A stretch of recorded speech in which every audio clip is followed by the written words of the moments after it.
We begin tonight with a live look over Gaza City, where more than 1 million Palestinians have just been warned by Israel to evacuate. The UN says it's been told to evacuate the entire population of northern Gaza to the southern part of the territory within 24 hours. It comes as Israel is preparing for a possible ground invasion of Gaza as its war with Hamas escalates. This is King 5 News at 11. Thanks for joining us. I'm Madison Wade. Now, as the death toll increases, we're taking a closer look at why Israel and Hamas are fighting. King 5's Cornelius Hawker joins us now live to explain this conflict. Cornelius. According to the UN, Israel's continued occupation and settling of Palestinian territory, along with discriminating against Palestinians, are key reasons behind the reoccurring conflicts.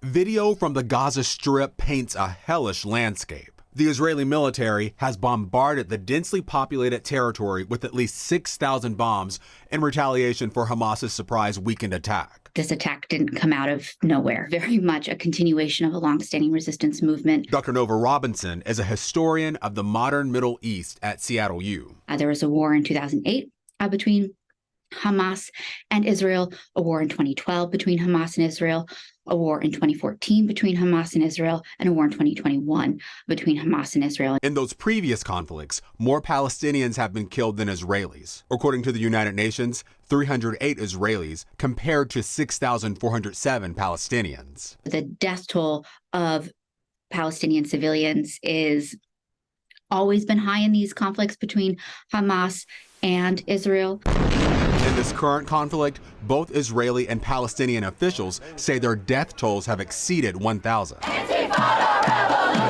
Heated protests like this one are happening in Western Washington. Some people calling to free Palestine and others voicing support for Israel.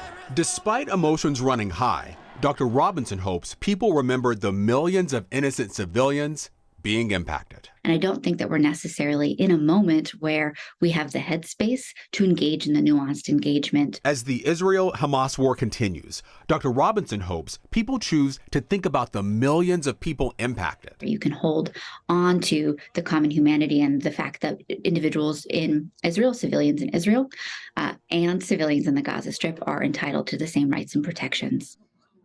And Cornelius joining me now here to talk more about this. We've been reporting this week that Hamas, which the U.S. considers a terrorist organization, is holding hundreds of people hostage. So what are those worries tonight? So they've been threatening to kill one civilian captive each time the Israeli airstrikes hit without prior warning.